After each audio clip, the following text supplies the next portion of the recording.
안녕하세요. 크립토 노마드입니다. 미국 연준의 금리 인상 이슈가 다행스럽게도 예상을 넘어서는 그런 고강도 발언 없이 무난하게 넘어갔습니다.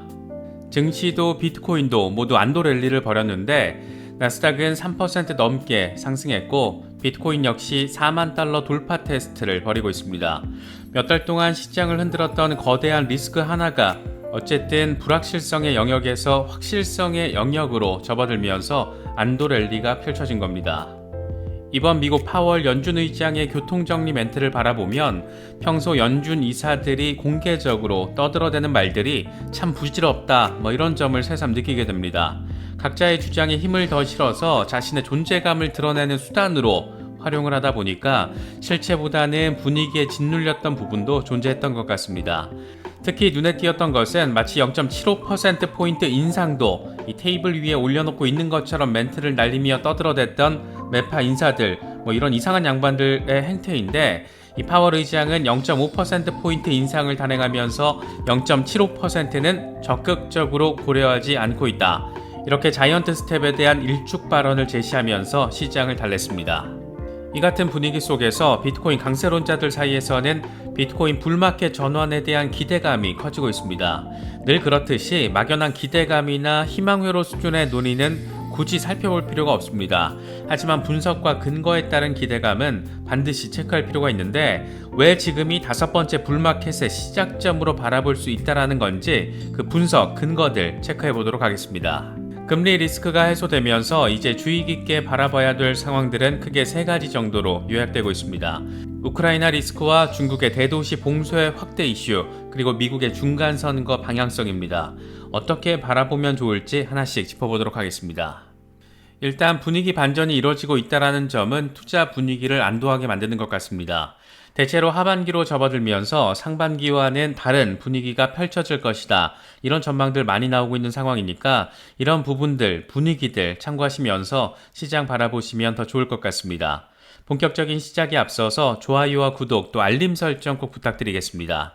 영상 제작에 아주 큰 도움 된다는 말씀 함께 드립니다. 그럼 시작하겠습니다. 증시도 비트코인도 일단은 안도 랠리로 연준의 금리 인상 발표에 화답했습니다. 나스닥은 3% 넘게 올랐고 비트코인 역시 심리적인 수준인 4만 달러를 향해서 돌파 테스트를 진행하려는 모습을 보여주고 있습니다. 모든 강세의 기본 조건이 4만 달러 안정적인 지지, 이런 점을 고려하면 지금 상당히 의미 있는 단계를 거치고 있다는 점을 알 수 있습니다. 공포 탐욕 지수는 하루 전보다 6포인트 오른 27을 기록하면서 극단적인 공포 단계가 공포 단계로 완화됐습니다. 과연 4주째 이어지고 있는 공포 이상의 투신 분위기에도 큰 변화의 포인트가 마련될 수 있을지 주목되는 상황입니다. 비트코인 도미넌스는 소폭 하락해서 42%대 초반에서 머무르고 있습니다. 미국 연준이 0.5%포인트 금리를 인상한 것은 22년 만에 처음 있는 일입니다. 여기에 대차 대조표를 축소하는 양적 긴축까지 예년보다 빠른 속도로 실시하기로 했으니까 사실 고강도 긴축은 맞습니다. 다만 0.5% 빅스텝이 아닌 0.75% 자이언트 스텝이 단행될 수 있다는 점이 시장을 미리 더 불안하게 만들었던 부분인데 제롬 파월 의장은 극단적인 긴축은 검토하고 있지 않다, 이렇게 비둘기파다운 모습을 드러내면서 명확하게 선을 그었습니다. 물론 그렇다고 이번 한 방에 다 끝난 건 아닙니다. 파월 의장은 추 두어 번의 회의에서 0.5%포인트 추가 인상을 테이블에 올려놓아야 한다는 것이 FOMC의 대체적인 생각이다. 우리는 금리를 보다 더 정상적인 수준으로 빠르게 이동시키는 길을 가고 있다, 이렇게 강조했습니다. 이 멘트를 캘린더로 표현을 하면 6월 14일 또 7월 26일 각각 시작되는 FOMC 회의에서 0.5%포인트를 추가로 인상할 수 있다는 것이고 이후의 상황에 따라서 하반기에 예정되어 있는 9월, 11월, 12월 FOMC 회의 때 의미 있는 수준의 긴축이 이루어질 가능성도 있다, 이렇게 생각해 볼 수가 있습니다. 연준의 금리 리스크가 불확실성의 영역에서 확실성의 영역으로 진입을 하면서 이제 남은 상황 리스크는 3가지 정도인데 이 가운데 글로벌 리스크 2가지와 관련해서는 연준이 직접 입장을 밝혔습니다. 연준은 통화정책 성명서를 통해서 인플레이션이 높은 상태를 유지하고 있다. 그 위험에 매우 높은 주의를 기울이고 있다. 중국에서 코로나로 인한 봉쇄로 공급망 사태가 악화할 가능성이 크고 러시아의 우크라이나 침공은 심각한 경제적 위기를 초래하고 있다.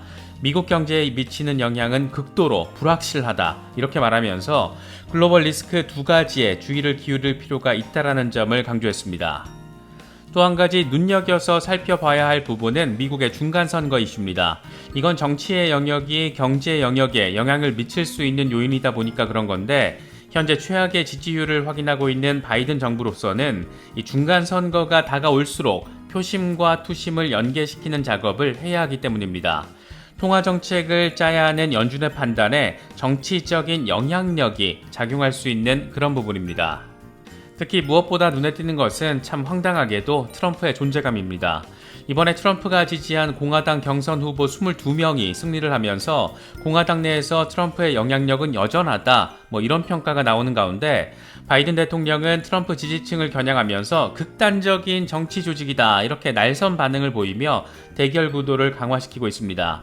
나름 바이든 대통령 입장에서는 지지층 결집에 나선 걸로 볼 수 있는데 이 40년 최고 인플레이션, 워낙 인기 없는 대통령의 상징이 된 수준의 지지율 하락, 이런 걸 뚫어버릴 표심 자극, 결국에는 먹고 사는 문제에 강력한 시그널을 줘야 하는데 이게 가장 직접적이고 또 현실적으로 느낄 수 있는 방안 가운데 하나가 증시 부양이라는 점을 생각해보면 하반기, 특히 중간선거 전후 시점은 꽤나 의미 있는 투자 시장의 분위기 변화가 이뤄질 수 있는 그런 상황이기도 합니다.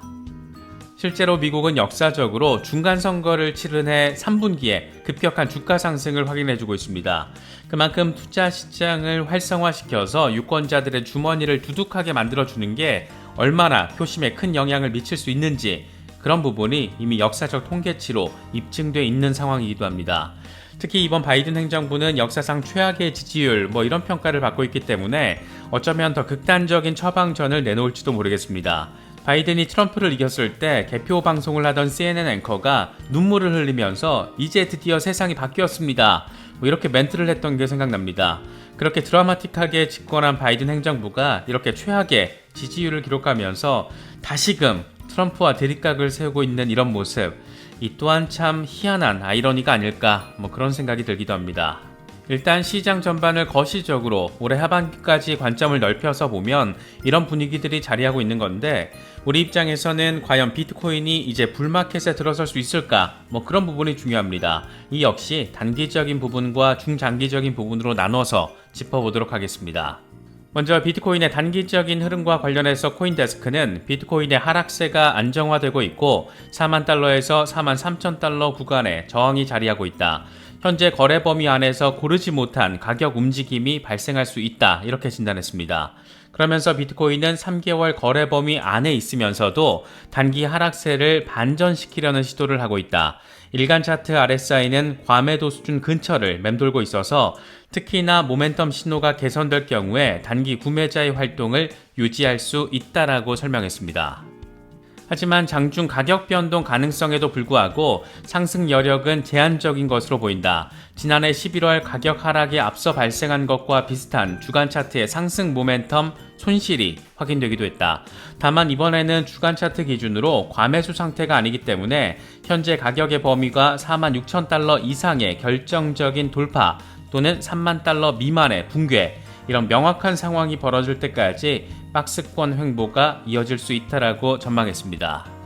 코인텔레그래프의 기고가 라케시 우페드히에는 비트코인 황소 세력이 지난 4일 동안 상승 채널의 지지선을 성공적으로 방어했고 이건 긍정적인 신호다.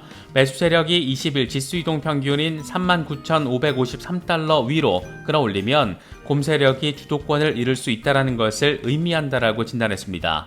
비트코인은 50일 단순이동 평균인 41,922달러까지 상승할 수가 있는데 이 수준이 다시 저항으로 작용할 수 있지만 황소가 이 장벽을 넘어서면 200일 단순이동 평균인 46,924달러를 향해 랠리할 수 있다.